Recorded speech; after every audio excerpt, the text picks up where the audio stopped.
سیدہ زینب خیمہ جلایا جا رہا ہے، کبھی خیمے کے اندر جاتی ہیں، کبھی خیمے کے باہر جاتی ہیں۔ جتنے حسینی سادات ہیں، چاہے سرکار غریب نواز ہو کہ بندہ نواز ہو کہ محبوب الہی ہو، یہ جتنے حسینی سادات ہیں سب امام زین العابدین کی اولاد ہیں۔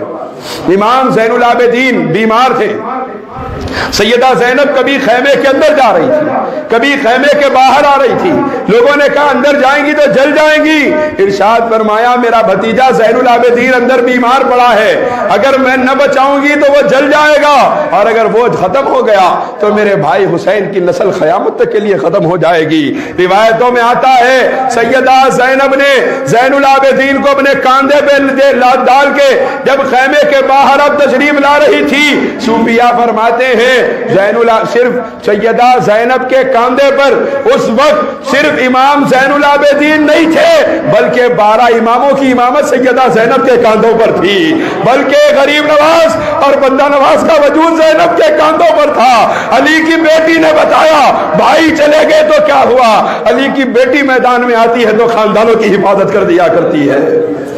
حضرات گرامی، رات کا وقت ہے، سیدہ زینب ڈھونڈتی جا رہی ہے کہ لاشوں میں سے کوئی ایک زندہ نظر آ جائے جس کا سر دھڑ سے جدا نہ کیا گیا ہو۔ سب کے سر کٹے ہوئے ہیں، خاندان آل رسول کے جنازے پڑے ہیں۔ آپ فرماتی ہے ایک جگہ مجھے آواز آنے لگی، کچھ چھوٹی بچی کی آواز آئی، رات کا اندھیرا تھا، خیمے جلا دیے گئے تھے، چراغ بجھے ہوئے تھے، میں اس آواز کی طرف بڑھی۔ فرماتی ہے میں اس آواز کی طرف بڑھی تو میں نے دیکھا کہ ایک ایسی لاش ہے جو لمبی ہو چکی ہے، ایسے محسوس ہوتا ہے کہ اس لاش کے اوپر گھوڑے دوڑائے گئے ہیں، میں پہچان نہ سکی کہ یہ لاش کس کی ہے۔ فرماتی ہے کہ ایک ایسی لاش ہے جو لمبی ہو چکی ہے اور سر کٹا ہوا ہے، ایک بچی ہے 6 سال کی، اس کے اوپر پڑی رو رہی ہے۔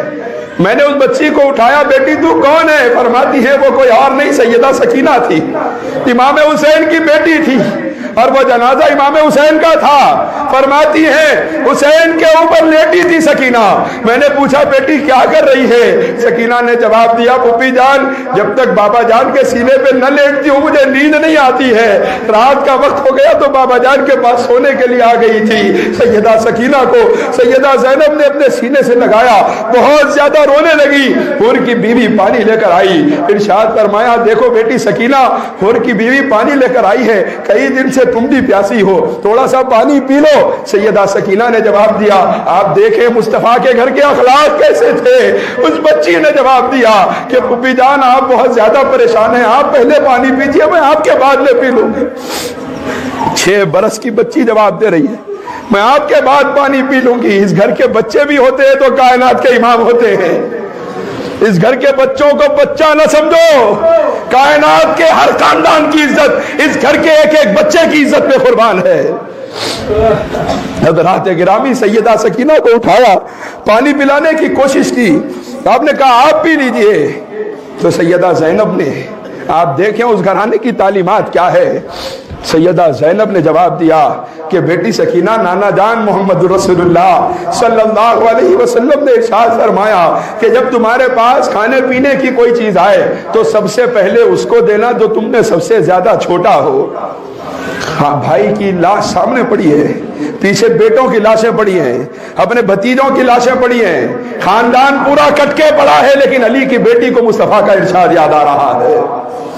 ہم یاد رکھتے ہیں شادیوں میں کتنی سنتیں ٹھکراتے، سرکار کی حدیث یاد آتی ہے، زندگی پوری جانوروں کے جیسی گزارتے، سرکار کی حدیث یاد آتی ہے، یہودیت اور نصرانیت کے غلام بن کے زندگی گزارتے ہیں، یاد آتا ہے مصطفیٰ نے کیا کہا؟ آپ دیکھو خاندان کی لاشوں کے درمیان کھڑے ہو کے کہہ رہی ہیں سرکار نے یوں فرمایا تھا اس لیے ہم تمہیں پلانا چاہتی ہیں۔ سیدہ سکینہ نے پانی لیا اور تیزی سے اپنی پھوپھی سے دوڑنے لگی، آواز دے کے پکارا، آپ نے فرمایا بیٹی سکینہ کہاں جا رہی ہو؟ یہیں آ کے پانی پی لو۔ جواب دے رہی ہے وہ بیٹی